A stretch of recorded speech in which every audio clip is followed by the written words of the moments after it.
નમસ્કાર દર્શકો, પ્રથમ ન્યૂઝ ચેનલમાં આપનું સ્વાગત છે। રજૂ છે આજના સૌથી મોટા અને તાજા બ્રેકિંગ ન્યૂઝ। ચાલો શરૂ કરીએ આજના મુખ્ય સમાચારો સાથે। પીએમ કિસાનનો 23મો હપ્તો જાહેર। ખાતામાં 2000 આવ્યાનો મેસેજ ન આવ્યો હોય તો કરાવો ઈ-કેવાયસી, આવી જશે 2000નો હપ્તો। સોનાના ભાવ આસમાને પહોંચ્યા ત્યારે હવે આવ્યા ખુશીના સમાચાર। આંધ્રપ્રદેશની ધરતીમાંથી મળી શકે છે 50 ટન સોનાનો ખજાનો।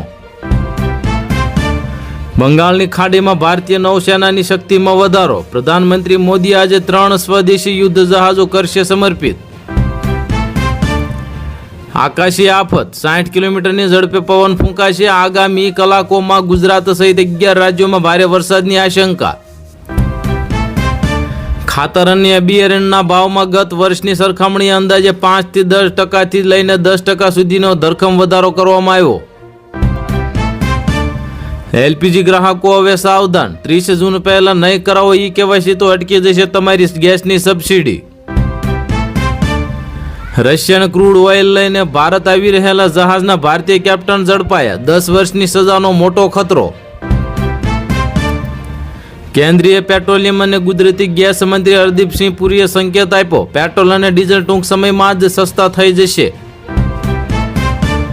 ગાંધીનગરમાં માણસા ખાતે રાજ્ય કક્ષાની યોગ દિવસની ઉજવણી। મુખ્યમંત્રી ભૂપેન્દ્ર પટેલે યોગાસન કર્યા।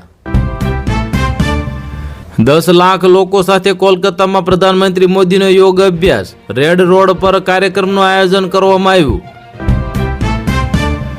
ચોમાસાની પીછેહટ વચ્ચે સૌરાષ્ટ્રના ખેડૂતો માટે રાહતના સમાચાર। 1 થી 2 દિવસમાં ખાલી ડેમો ભરાઈ જશે, ખેડૂતો માટે મોટા સમાચાર।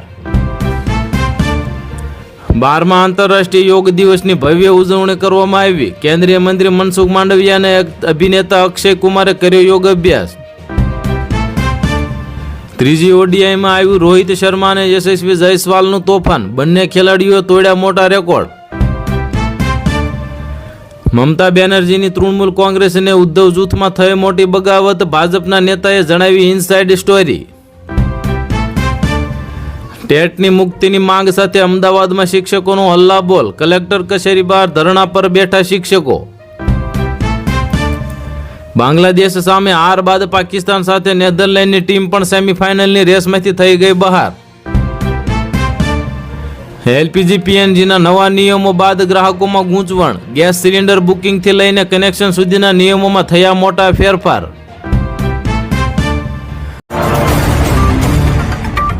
આ હતા આજના મુખ્ય બ્રેકિંગ ન્યૂઝ। વધુ સમાચારો અને અપડેટ્સ માટે જોતા રહો તમારા ન્યૂઝ ચેનલ। અમને સબસ્ક્રાઇબ કરવાનું ભૂલશો નહીં અને બેલ આઇકન દબાવો, જેથી તમને નવા વિડીયોની નોટિફિકેશન મળતી રહે। ફરી મળીશું નવા સમાચારો સાથે। શુભકામનાઓ।